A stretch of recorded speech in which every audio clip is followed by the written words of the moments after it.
Hello, everyone, and welcome to today's webinar, Sales by Nonprofit Organizations, Taxable or Non-Taxable. My name is Jessica Garcia. I will be your moderator for today's webinar. I would like to introduce our presenter for today's webinar, Stephanie Meddock with Tax Policy. Just a quick background on Stephanie. She has over 35 years experience with the Comptroller's Office. She previously worked as a supervisor in the exempt organizations section and has experience with nonprofit organizations as a speaker, trainer, and volunteer. Hello, everyone, and thank you for joining me today. I know you're busy, so I'll keep this to an hour or less. If you need to leave the presentation before we're finished, don't worry. We are recording the webinar and plan to put it on our website. In the meantime, check out our podcasts on our tax training resources page on our website at controller.texas.gov. Every day we're asked if nonprofit organizations have to collect sales tax when they sell taxable items. Well, let's clear that up right now. In most cases, the answer is yes, and a nonprofit organization must have a sales tax permit and collect sales tax just like any other seller. Sellers like the stores at the mall, the big box stores, and restaurants. There are, however, some exceptions. There are times when a nonprofit organization doesn't have to collect sales tax. These exceptions are specific and they won't apply to all nonprofit organizations. And that's what this webinar is all about. In this webinar, we'll cover non-taxable and taxable sales, getting a sales tax permit for collecting and reporting sales tax if a nonprofit organization makes taxable sales, and where to get help. We'll also talk about raising funds through donations and by using a for-profit fundraising company or other for-profit vendors. If your nonprofit organization makes taxable sales, don't worry. Getting a sales tax permit is easy.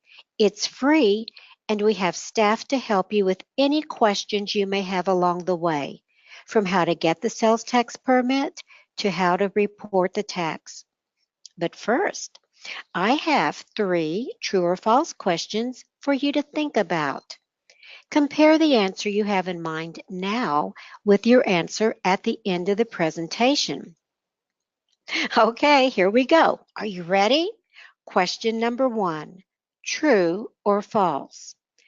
Nonprofit organizations do not have to collect sales tax at a sale labeled a fundraiser.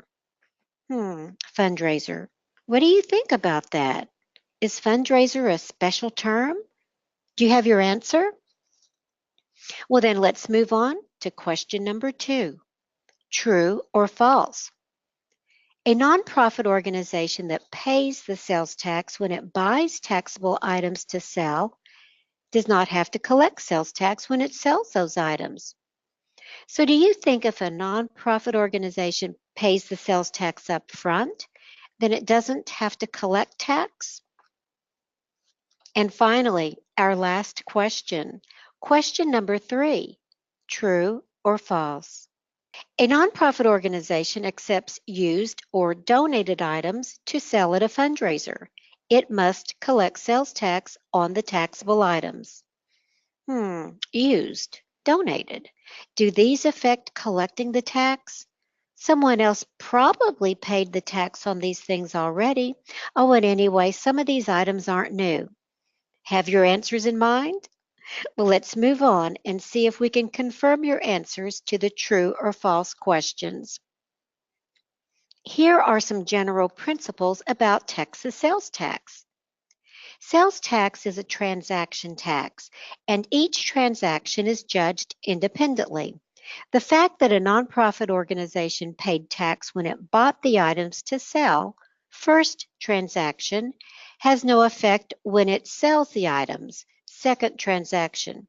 So no, it doesn't help a nonprofit organization to pay sales tax just to avoid collecting sales tax. Most sales of tangible personal property, TPP, are taxable even if the taxable item has been used or was donated to a nonprofit organization. TPP is personal property that can be seen, weighed, measured, felt, or touched, or that is perceptible to the senses in any other manner.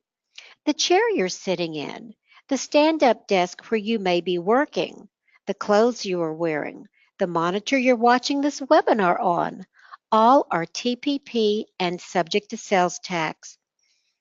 If a nonprofit organization sells TPP, it should collect sales tax at a sale even if you call it a fundraiser, if the item is taxable, and if there is no exemption. The term fundraiser doesn't have anything to do with a sale being an exempt sale or a taxable sale. A fundraiser is merely a way to financially support a nonprofit organization so it can fulfill its benevolent purpose. If any sales are taxable, a nonprofit organization should get a sales tax permit and collect and report sales tax. The customer pays the tax. The nonprofit organization doesn't pay the tax. It collects the tax from the customer. But if your sales are only of non-taxable items or only through exempt sales, some of which I'll cover in this webinar, then the nonprofit organization won't have any tax to collect and doesn't need a sales tax permit. It's possible to plan fundraising efforts so that a nonprofit organization doesn't have sales tax responsibilities. Which leads us to non-taxable and exempt sales. This pyramid will give you a visualization of non-taxable and exempt sales that various nonprofit organizations can make without having to collect sales tax.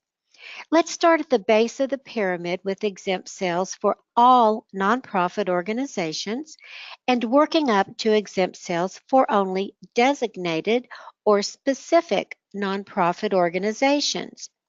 First, let's start with intangibles, non-taxable services, non-taxable food products, exempt bakery items, annual food sale or banquet, sales tax holidays, amusement services, exempt ridings, 2 one-day tax-free sales days, food sale exemptions for designated groups, 4 specific groups.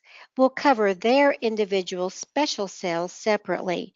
These groups are nonprofit volunteer fire departments, senior citizens groups, nonprofit animal shelters, and university and college student organizations. Let's start at the base of the pyramid with intangible items. The sale of intangible items is not taxable. Gift certificates, gift cards, discount cards, and coupon books are intangible items. These items are not taxable when you sell them. Sales tax is collected later at the store or by the retailer if the certificate, card, or coupon is redeemed to buy taxable merchandise or taxable services.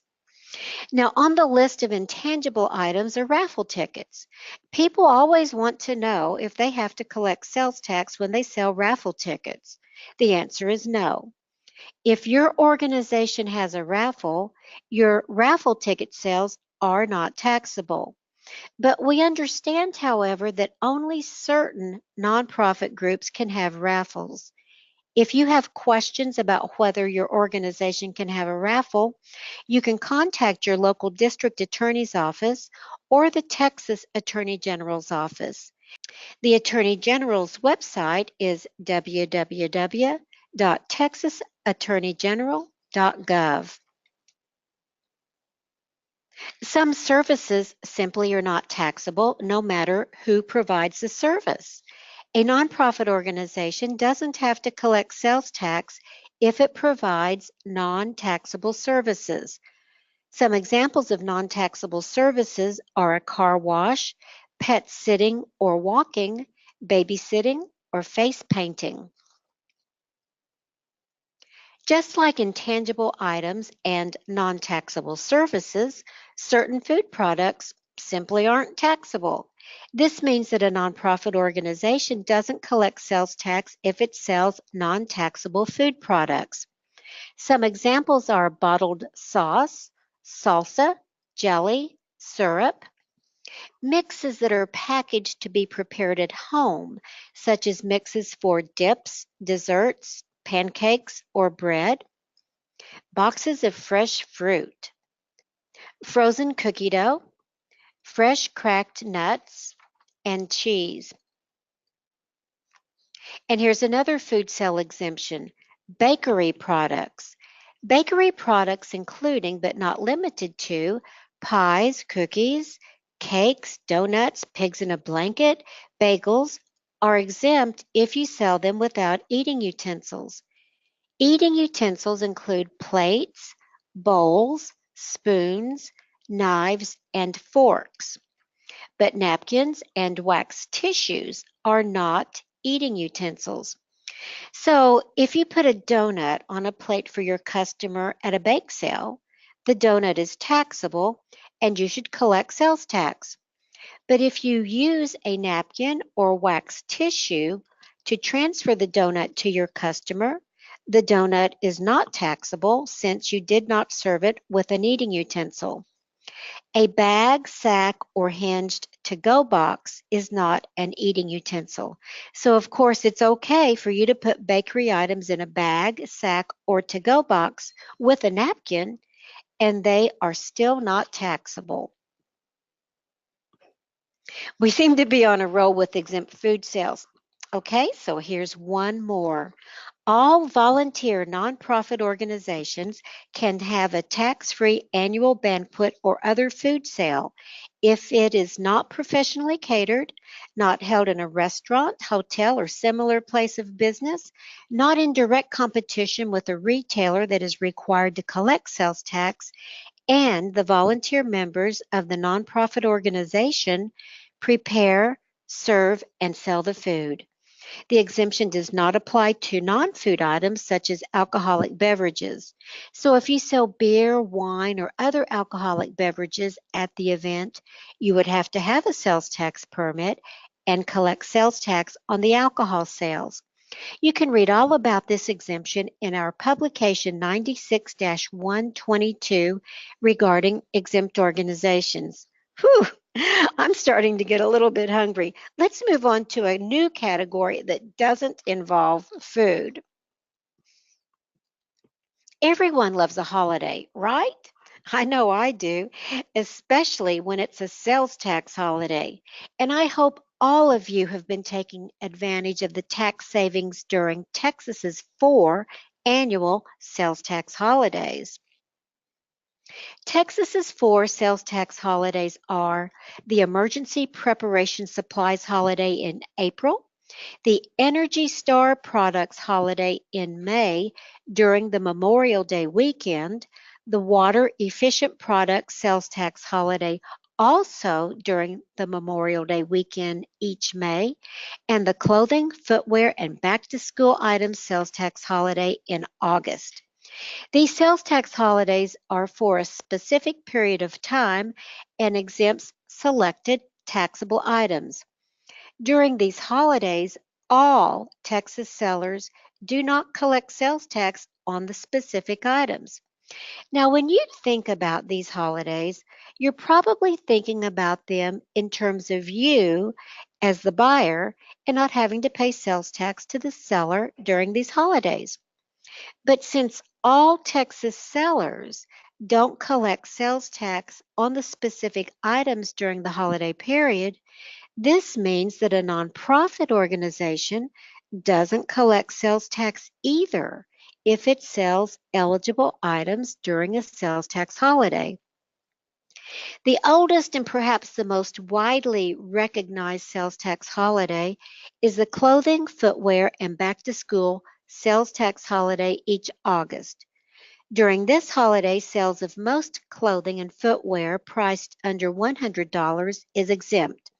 So just like any other Texas seller, a nonprofit organization could sell t-shirts or other eligible items during this 3-day holiday and not have to collect sales tax on those items. And here's another example. Garden mulch is normally taxable, but it is an exempt item during the water efficient products sales tax holiday. I have heard of some nonprofit organizations that raise funds by selling mulch. Those organizations don't have to collect sales tax on their mulch sales during this holiday. So, how are you doing? Are you getting any thoughts on some new ways to raise funds and not have to collect sales tax? So far, we've covered these non taxable sales: intangibles, non taxable services, non-taxable food products, exempt bakery items, the annual food sale or banquet, and selling qualifying items during the sales tax holidays. Aha! I think we should keep going. We've got more to cover. But remember, as we move up the pyramid, the exemptions start to narrow and will not apply to all nonprofit organizations, but might apply to yours. Next, we have an exemption from sales tax for amusement services. Nonprofit organizations other than organizations described by the Internal Revenue Code Section 501c7, such as a nonprofit country club, do not have to collect sales tax on the amusement services they provide, as long as the proceeds don't go to the benefit of an individual, except as part of a purely public charity. Examples of amusements are admissions to plays, concerts, talent shows, and your membership dues and fees. To qualify for the exemption, the nonprofit organization must hold itself out as the provider of the amusement through its advertising, tickets, or other media promoting the event.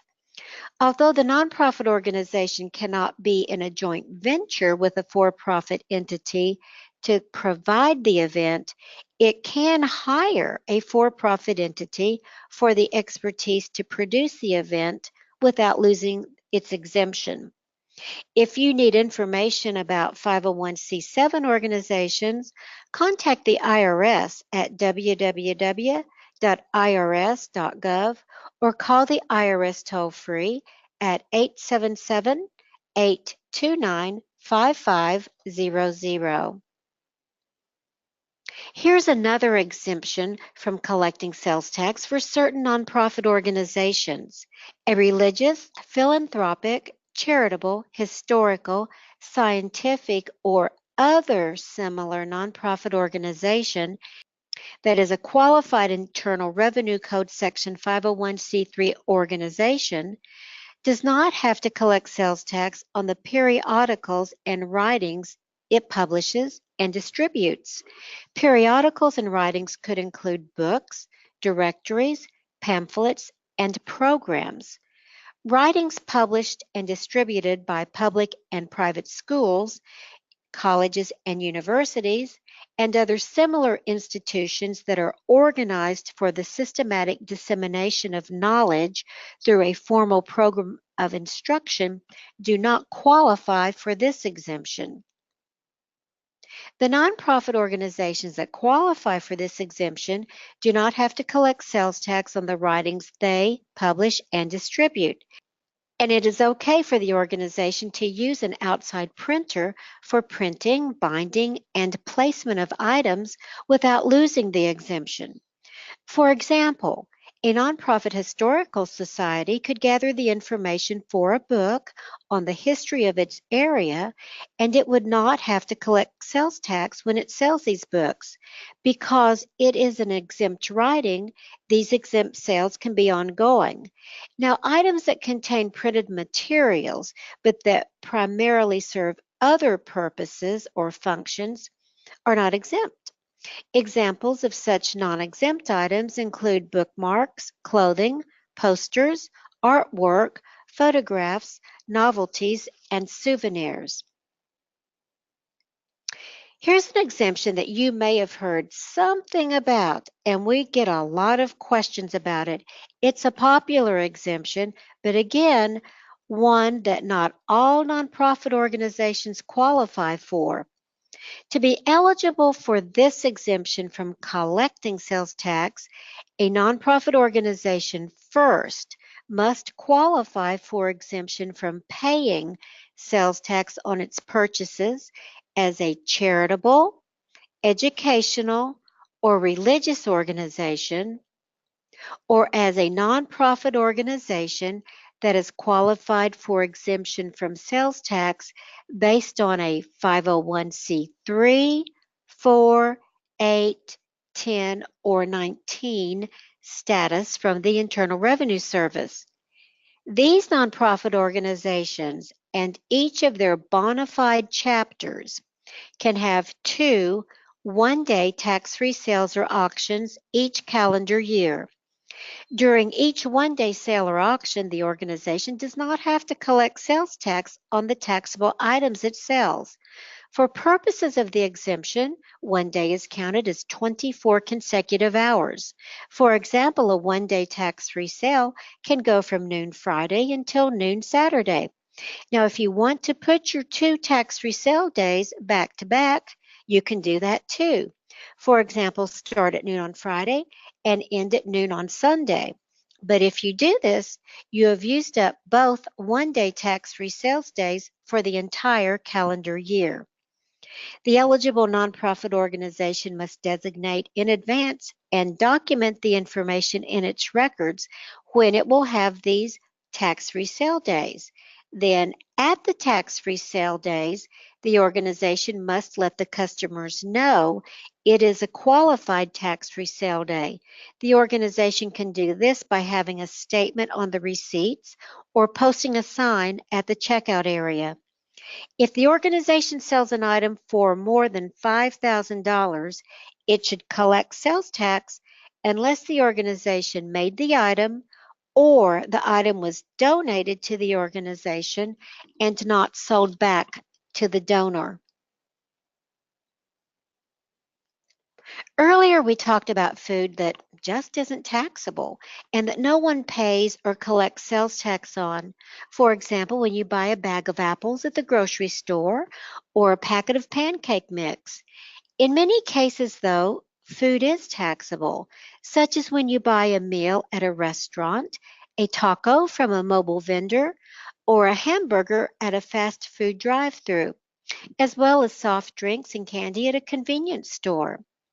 But there are times when certain nonprofit organizations don't have to collect sales tax when they sell prepared food, soft drinks, and candy.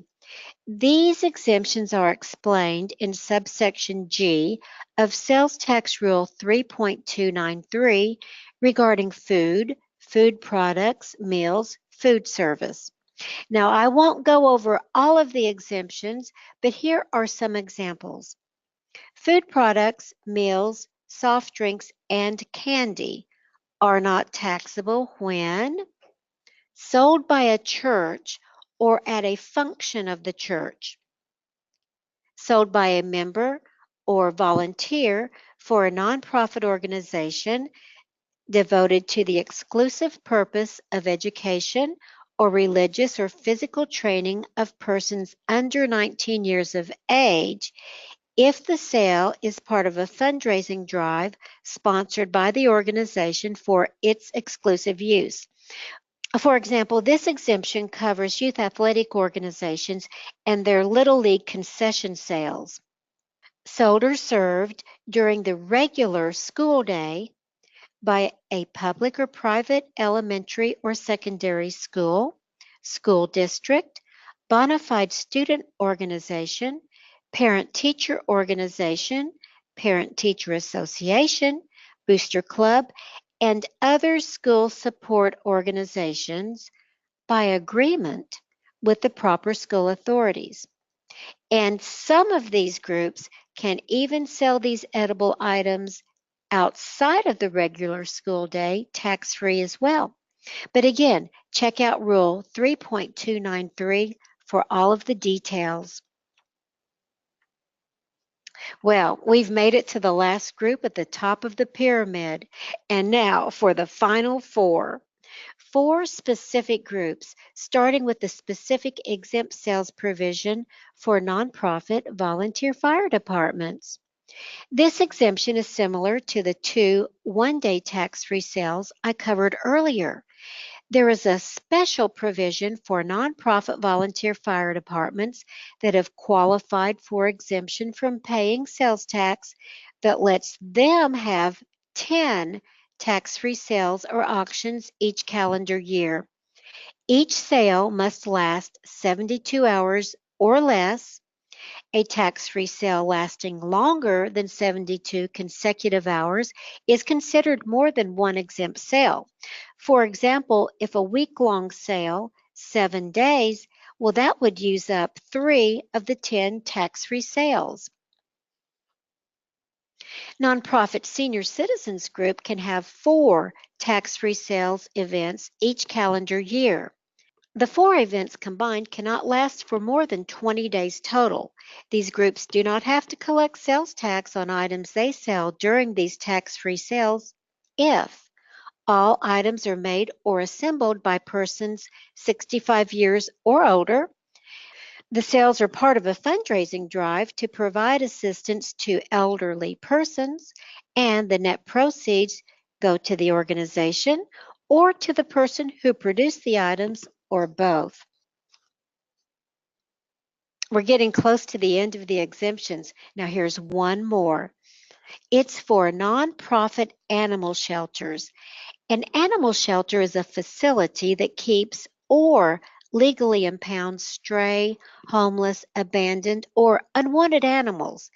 If your organization is a nonprofit animal shelter, you do not have to collect sales tax on the adoption fee you charge. The shelter, however, should collect sales tax if it sells taxable items such as leashes, collars, and grooming supplies. And now for the last exemption at the top of the pyramid.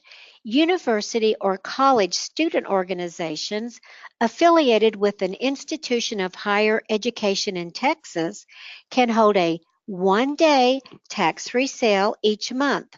Before the student organization can have the tax-free sales, the university or college must file with the controller's office that the student organization is associated with that institution of higher education.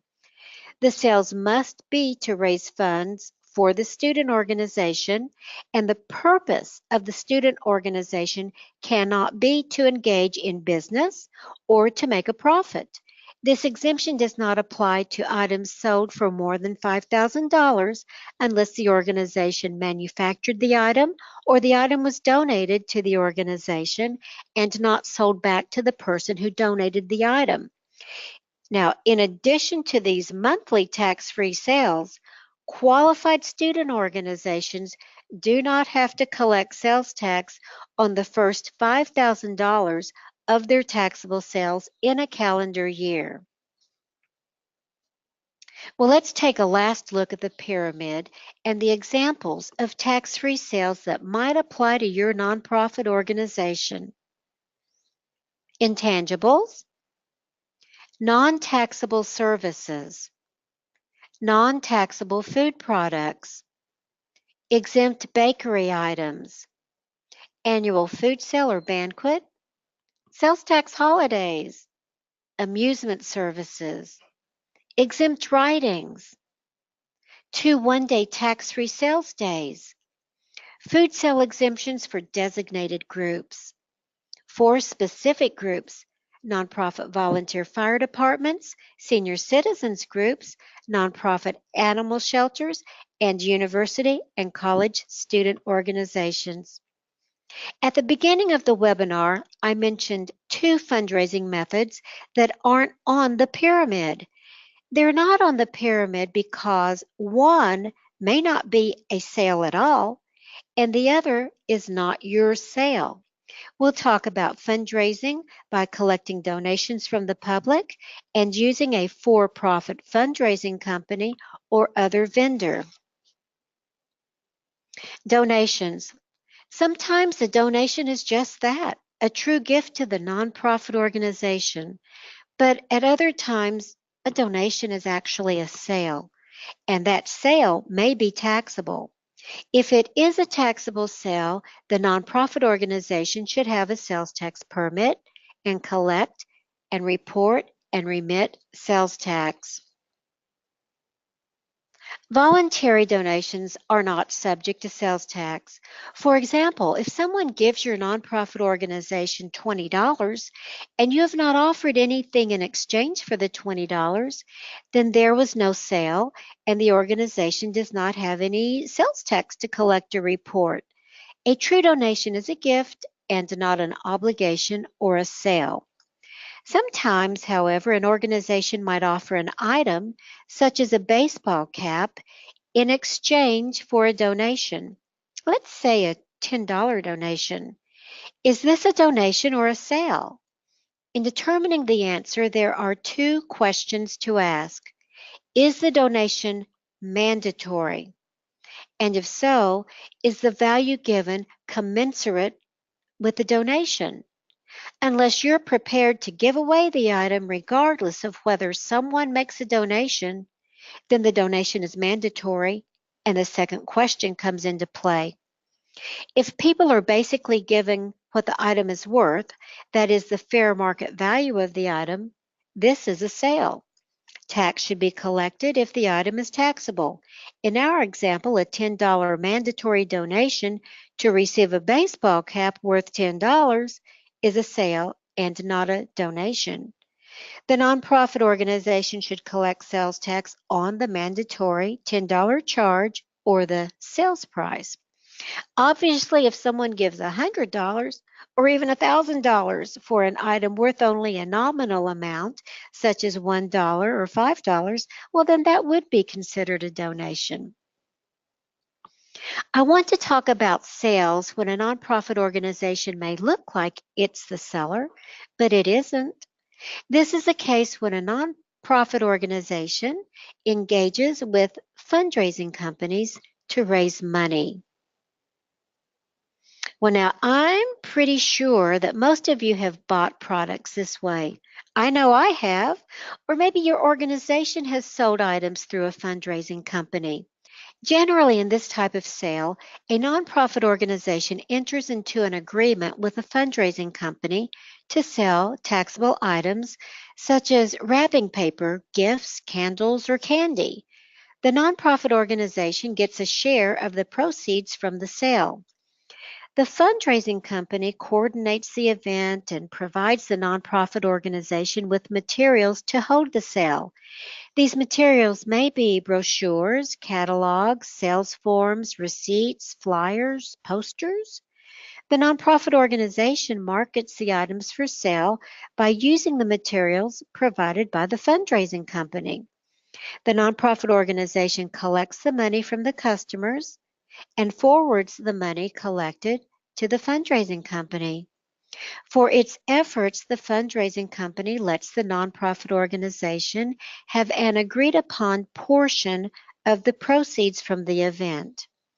The fundraising company is the seller, not the nonprofit organization.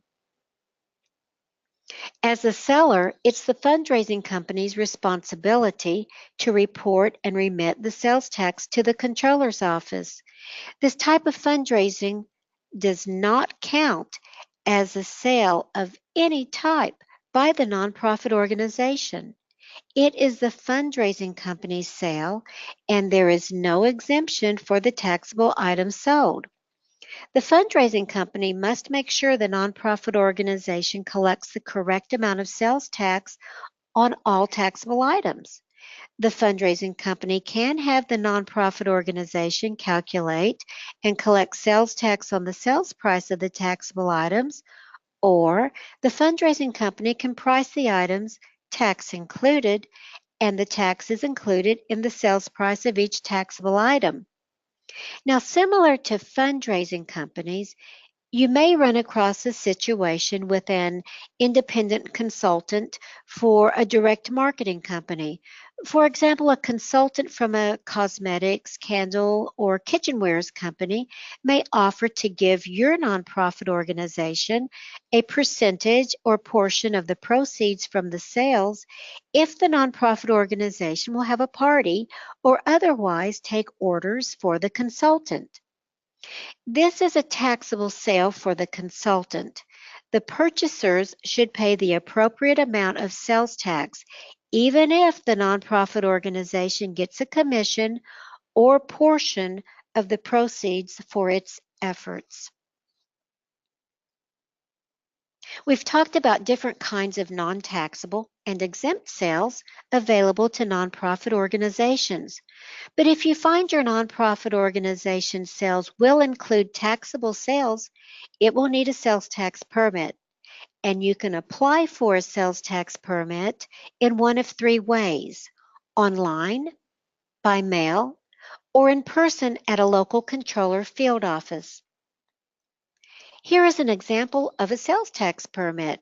Once your nonprofit organization has gotten its sales tax permit, it must post the permit at its place of business, collect sales tax on all taxable sales, timely report and send the sales tax collected to the controller, and keep adequate records.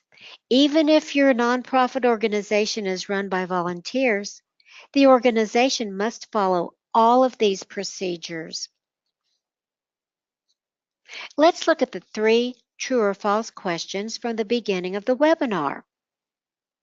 Nonprofit organizations do not have to collect sales tax at a sale labeled a fundraiser. Yep, that answer is false. Labeling a sale as a fundraiser does not automatically make the sale non-taxable or exempt. Did you get that one correct? Well, let's see. How are you doing? Let's go to number 2.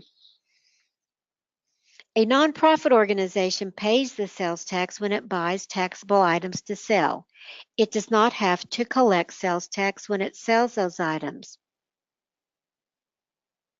Yep, that answer is false as well. Sales tax is a transaction tax, and you have to look at each transaction to determine the taxability. And finally, the 3rd question. A nonprofit organization accepts used or donated items to sell at a fundraiser. It must collect sales tax on the taxable items. This is a true statement. For used items, just because tax might have been paid on the item by the original owner, that doesn't mean that the item is tax-free forever. Think about vintage clothing stores and other resale stores. They collect sales tax on the used items. The same is true with donated items that are taxable items. Well, how did you do on the true or false questions? Did you get them right? Or do you need help? Well, remember, we're here to help. Call us at 800-252-5555 or come and visit us at a local field office. Phone lines and field offices are available and open 8 to 5, Monday through Friday. Or you can write us anytime at tax.help@cpa.texas.gov. All of our contact information is on our website at controller.texas.gov. Well, there you have it. Some ways a nonprofit organization can raise money and not have sales tax responsibilities, and where to get help from us if you need it. Now back to our moderator, Jessica. All right, Steph, and thank you to everyone for participating in today's webinar. As a reminder, if you have any other questions, please submit them to tax.help@cpa.texas.gov or call 800-252-5555 to speak with a tax specialist. Y'all have a great day.